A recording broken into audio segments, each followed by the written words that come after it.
رسوله الكريم أما بعد فقد قال الله تعالى في القرآن الكريم وفي القرآن المجيد أعوذ بالله من الشيطان الرجيم بسم الله الرحمن الرحيم وإذا أخذنا ميثاق بني إسرائيل لا تعبدون إلا الله وبالوالدين إحسانا وذي القربى واليتامى والمساكين وقالوا للناس حسنا وأقيموا الصلاة وآتوا الزكاة ثم توليتم إلا قليلا منكم وأنتم معرضون صدق الله العظيم. அருமைக்குரிய சகோதரர்களே, பெரியவர்களே, நேற்று நாம் பார்த்து வந்த வசனங்களில் அல்லாஹு தஆலா குறிப்பிட்டிருந்தது, அவ்வாறன்றி எவர்கள் தீமையை சம்பாதித்து அவர்களுடைய பாவம் அவர்களை சூழ்ந்து கொண்டதோ அவர்கள் நரகவாசிகள், அதில் அவர்கள் நிரந்தரமானவர்கள். எவர்கள் நம்பிக்கை கொண்டு நற்காரியங்களை செய்தார்களோ அவர்கள் சொர்க்கவாதிகள், அவர்கள் அதில் நிரந்தரமாக இருக்கக்கூடியவர்கள் என்பதாக அல்லாஹு தஆலா குறிப்பிட்டிருந்ததுடைய விளக்கங்களையும் நேற்று பார்த்தோம். மேலும் அல்லாஹு தஆலா இந்த பனீ இஸ்ரவேலர்களுடைய விஷயங்களை பற்றிய தொடர்ச்சியாக அல்லாஹ் சொல்லி வருகின்றான்.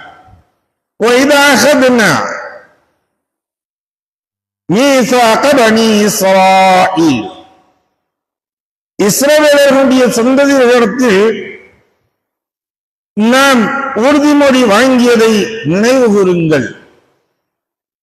எப்படி? லா தஅபுதூன இல்லல்லாஹ், அல்லாஹ்வை தவிர நீங்கள் வேறு யாரையும் வணங்கக்கூடாது. வபில் வாலிதைனி இஹ்சானா, இன்னும் உங்களுடைய பெற்றோர்களுக்கு நல்லுபகாரம் நன்மையை நீங்கள் செய்யுங்கள் என்பதாகும். வதில் குரபா, இன்னும் உறவினர்கள், வல் யதாமா அநாதைகள், வல் மசாகீன் ஏழைகள், வயகூலு லின்னாசி இன்னும் மனிதர்கள், இவர்களிடத்திலெல்லாம் ஹுஸ்னன் அழகிய முறையில் நீங்கள் நடந்து கொள்ளுங்கள். மேலும் நாம் சொன்னோம், தொழுகையை நீங்கள் விடாமல் தொழுகுங்கள். இன்னும் ஜகாத்தை நீங்கள் நிறைவேற்றுங்கள் என்பதாக நம்ம அவங்கள்ட்ட சொன்னோம். இதை நீங்கள் நினைவு கூர்ந்து பாருங்கள் என்பதாக அல்லாஹ் சொல்லி காட்டான். ஒன்னு அவங்க அல்லாஹ் தஆலா சொன்னது முதல்ல எடுத்த உடனே சொல்லக்கூடிய வார்த்தை, நமக்கு அதைத்தான் அல்லாஹ் தஆலா கட்டளை இருக்கின்றான். அல்லாஹ்வை தவிர வேறு யாரையும் நாம் வணங்கக்கூடாது என்பது அல்லாஹ் தஆலா எல்லா சமுதாயத்திற்கும் அல்லாஹ் கொடுக்கப்பட்ட கட்டளை. யாரையும் வணங்கக்கூடாது, அல்லாஹ் மட்டும்தான் வணங்கணும். நபியின் மீது பிரியம் வைக்கக்கூடியது என்பது அடுத்த பாட்டு, கலிமாவில் இரண்டாவது பாட்டு அதாகத்தான் இருக்கு. இதெல்லாம் விட அடுத்து அல்லாஹ் முற்படுத்தக்கூடியது யாரை, நாம் யாருக்கு எப்படி நடந்து கொள்ள வேண்டும் என்பதை அல்லாஹ் சொல்லும் பொழுது இந்த வசனங்களில் அவர்களுக்கு சொல்கின்றான் என்றாலும் அவருக்கும் அல்லாஹு தஆலா இதில் சுட்டி காட்டக்கூடியதான். வபில் வாலிதைனி இஹ்சானா, உங்களுடைய பெற்றோர்களிடம் நீங்க என்ன செய்யுங்க, நன்மையான காரியங்களை நீங்கள் செய்யுங்கள். இஹ்சான் எனக்கூடியது அழகிய நன்மையான என்பதாக பல்வேறு அர்த்தங்களை அது பொதிந்தது. நல்ல முறையில் நாம் நடந்து கொள்ள வேண்டும், அவர்களுக்கு நன்மைகளை நாம் செய்ய வேண்டும், அவர்களுக்கு நலவுகளை நாம் புரிய வேண்டும் என்பதெல்லாம் இந்த ஒரு வார்த்தையில் இஹ்சான் எனக்குரிய ஒரு வார்த்தையை கொண்டு அல்லாஹ் அடக்கி விடுகின்றான். ஏன்னா இன்னைக்கு பெற்றவர்களுக்கு மதிக்கக்கூடிய தன்மைகள் இல்லாமல் குறைந்து கொண்டே இருக்கின்றது. மனைவி வந்தவண்ணே, தாரம் வந்தவண்ணே தாய்கள் எல்லாம் அனாதைகள் இல்லத்திற்கு செல்கின்றார்கள், முதியோர் இல்லத்திற்கு செல்கின்றார்கள். இதற்குரிய காரணம், நாம் பெற்றோர்களை கண்ணியப்படுத்துவதில்லை. அவர்களுடைய மதிப்பு மரியாதைகள் என்பதெல்லாம் குறைந்து கொண்டே தேய்ந்து கொண்டிருக்கின்றது. இறந்ததற்கு பின்னாலும் கூட அல்லாஹ் சொல்லிக் கொடுக்கக்கூடியது, அவர்களுக்காக நாம் துஆ செய்ய வேண்டும். எப்படி துஆ செய்ய வேண்டும் என்பதையும் அல்லாஹ் சொல்லிக் கொடுக்கின்றான். ரப்பனா ரப்பிர்ஹம்ஹுமா கமா ரப்பயானி ஸகீரா. இறைவா, என்னுடைய பெற்றோர்களுக்கு நீ இரக்கம் காட்டுவாயாக, கருணை காட்டுவாயாக. கமா ரப்பயானி ஸகீரா, எதுபோல அவங்க மீது இரக்கம் கருணை காட்டணும் அப்படின்னா, நான் குழந்தையாக இருந்த பொழுது என் மீது என்னுடைய பெற்றோர்கள் எந்த அளவிற்கு கருணையும் இரக்கமும் காட்டினார்களோ, இந்த கை குழந்தையாக இருக்கும் பொழுது தாய்க்குத்தான் தெரியும் அதனுடைய குழந்தையுடைய அழுகை எதற்கு அழுகின்றது என்பது. தந்தைக்குத்தான் தெரியும் தன்னுடைய மகனுடைய தேவைகளை எப்படி பூர்த்தி செய்ய வேண்டும் என்பது. அப்ப இப்படியெல்லாம் நம்மை பார்த்து பார்த்து வளர்த்தார்களே, இது போன்று நீ அவர்களுக்கு நன்மையை செய் என்பதாக கேட்கக்கூடியது. அடுத்து அல்லாஹ் தஆலா சொல்லக்கூடியது, அதற்கு அடுத்தபடியாக உறவினர்களை நீங்கள் சேர்ந்திருக்கக்கூடியது, அவர்களுக்கு நீங்கள் நன்மையை செய்யக்கூடியது, அவர்களுடன் நீங்கள் ஒற்றுமையாக இருப்பது. அதே போன்று அடுத்து அல்லாஹ் சொல்றது அனாதைகளை ஆதரிக்கக்கூடியது. ரசூலுல்லாஹ் செஞ்ச விஷயங்கள் இது ஒரு முக்கியமான ஒரு விஷயம். அனாதைகள் என்பது யாரை அனாதைகளாக சொல்லாதுங்க, அவங்களுக்கு நான் அடைக்கலம் கொடுக்கின்றேன் என்பதாக அனாதைகளை அரவணைத்தார்கள், அவர்களுக்கு அடைக்கலம் கொடுத்தார்கள். அதற்கு பின்பு ஏழைகளை கண்டு அறிந்து அவர்கள் ஏழையின் தேவைகளை பூர்த்தி செய்ய வேண்டும். நீங்க நம்ம வீட்டுக்கு முன்னாடி வந்து நாங்க இப்படி குமர் காரியமா இருக்கோம், ஏழையா இருக்கோம் சொல்லிட்டு இருக்காங்களே, அவங்களுக்கு நம்ம கொடுக்கணும்.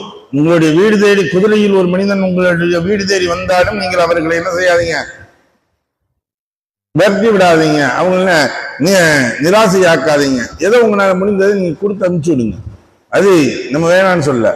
ஆனா இது இவர்கள் புலப்பாக நடத்தக்கூடியவர்களாக இருக்காங்க சிலர்கள்.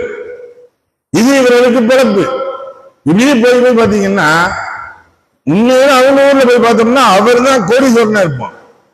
பிச்சை எடுக்கக்கூடியவன் கோடீஸ்வரனா இருக்கக்கூடிய நிலைமை இது. ஏன்னா அதுதான் டாக்ஸியும் கிடையாது, ஜிஎஸ்டியும் கிடையாது, எந்த ஒண்ணும் கிடையாது. அப்ப நாம் சிலர்கள் ஏழைகள் இருப்பார்கள், வெளியே சொல்ல மாட்டார்கள், அவர்களுடைய கஷ்டங்களை வெளியே சொல்ல மாட்டார்கள், அவர்களுடைய சிரமங்களை வெளியே சொல்ல மாட்டார்கள், அல்லாஹ்விடம் மட்டும் சொல்லிக் கொண்டே இருப்பார்கள். ஆனால் அவர்களுடைய தேவைகள் மலையளவிற்கு இருந்து கொண்டு இருக்கும். அவங்க கண்டறிந்து நாம் கொடுக்க வேண்டும்.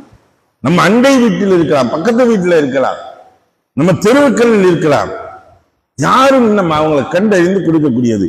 அடுத்தபடியாக மனிதர்களிடத்தில் பழகக்கூடிய சமயத்தில் கூட நாகரிகமான நல்ல வார்த்தைகள், அழகிய சொற்கள், அழகிய முறைகள் பழக வேண்டும். அல்லாஹ் விடக்கூடிய கட்டளைகள், இதெல்லாம் செய்யக்கூடிய ஒரு தன்மைகள் நமக்கு இருக்கணும் அப்படின்னு சொல்லிட்டு இதெல்லாம் நீங்க செய்றீங்க, இது மக்களுக்கு மனிதர்களுக்கு எல்லாத்திற்கும் நீங்க செய்யக்கூடியது, எனக்காக நீங்கள் செய்யக்கூடியது.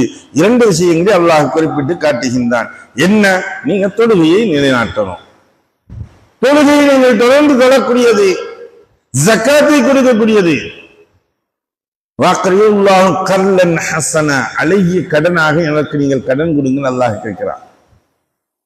ஜக்காத்து கொடுக்கக்கூடியது, சதக்கா கொடுக்கக்கூடியதற்கு இது அல்லாஹ்வுக்கு கொடுக்கக்கூடிய ஒரு அழகிய கடன். நாளை அதை நாம் அவனிடத்தில் பெற்றுக் கொள்ளலாம், நன்மைகளாக அதற்குரிய பலன்களை பெற்றுக் கொள்ளலாம் என்பதாக அல்லாஹ் இப்படிலாம் சொல்லியும் கூட சும்மா பிறகு அவர்கள் இதையெல்லாம் கேட்டதற்கு பின்னாலும், இவரிடத்தில் வாக்குறுதி வாங்கியதற்கு பின்னாலும், உறுதிமொழி வாங்கியதற்கு பின்னாலும், தவல்லைத்தும் இல்லா கலீலம் நின்றும், உங்களில் சிலர்களை தவிர மற்றவர்கள் நிராசையாக நீங்கள் அதை இணங்கிய நிராகரித்தீர்கள், திரும்பி விட்டீர்கள்.